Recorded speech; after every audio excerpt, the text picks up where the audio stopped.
Hello বন্ধুরা, তোমরা কেমন আছো? আমরাও সবাই ভালো আছি। তো দেখতেই পাচ্ছ, আজকে আমার আর দিদির হঠাৎ ঘুরতে ঘুরতে মনে হলো কেক খাবো।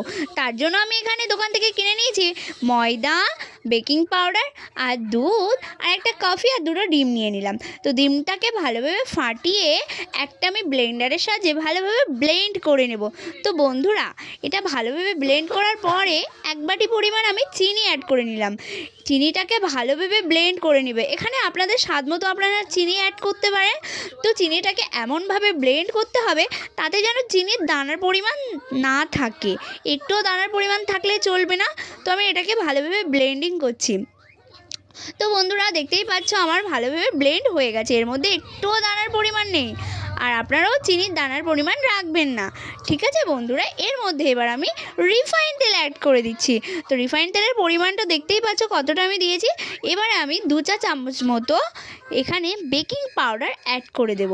তো দেখতেই পাচ্ছ আমি বেকিং পাউডার অ্যাড করার পর ভালোভাবে এটাকে মিক্সিং করে নেব এবং আপনাদের স্বাদ মতো লবণ দিয়ে দেবেন। তো আমি হাফ চা চামচ মতো এখানে লবণ অ্যাড করলাম। তারপরে এই তরল দুধটিকে এর মধ্যে অ্যাড করে দিলাম। তো এটাকেও ভালোভাবে মিক্সিং করার পর আমি এখানে একটা ছাঁকনির সাহায্যে 2 কাপ ময়দা অ্যাড করে নেব। তো প্রথমে 1 কাপ ময়দা নিয়ে আমি ভালোভাবে ফাটার পরে আবারও 1 কাপ ময়দা নিয়ে নিলাম। তো দেখতেই পাচ্ছ এটাও ছাঁকুনির সাহায্যে ছেঁকে এর মধ্যে অ্যাড করে নিলাম। তো বন্ধুরা দেখো আমার বেটারটা কত সুন্দর এসছে। তো দেখতেই পাচ্ছ কত সুন্দর একটা ঘনত্ব এসছে। তো তোমরাও ঠিক এইভাবে বেটারটিকে বানিয়ে নেবে। তারপরে একটা পাত্রের মধ্যে আমি একটু রিফাইন তেল অ্যাড করে নিলাম। তার মধ্যে একটা পেজ কেটে দিলাম যাতে করে কেকটা উঠতে সুবিধা হয়। তো দেখতেই পাচ্ছ এবারে আমি সেই ছাঁকুনির সাহায্যে ওগুলোকে ছেঁকে এর মধ্যে কিছুটা বাদাম অ্যাড করে দিলাম। বাদাম দিলে এতে করে তোমার স্বাদটা আরও বেশি হবে।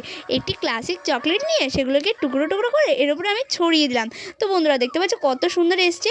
তারপরে আমি আগে থাকতে একটা পাত্রে জল গরম করতে দিয়েছিলাম। তারপরে আমি কেকের বেটারটিকে এর মধ্যে বসিয়ে এবং ঢাকনি দিয়ে দিলাম। এইবার রেডি আমার কেক। তো দেখতেই পাচ্ছ আমার কেকটা কত সুন্দর হয়েছে, খুব ভালোভাবে উঠে গেছে আর খুব একটা স্মুদি সফট মতো আসছে। দেখো আমার কেকটা তো খুবই সুন্দর হয়েছে আর বন্ধুরা কত সুন্দর আছে। আমি এবার খাইতে থাকি, তোমরা এবার দেখতে থাকো। বাই।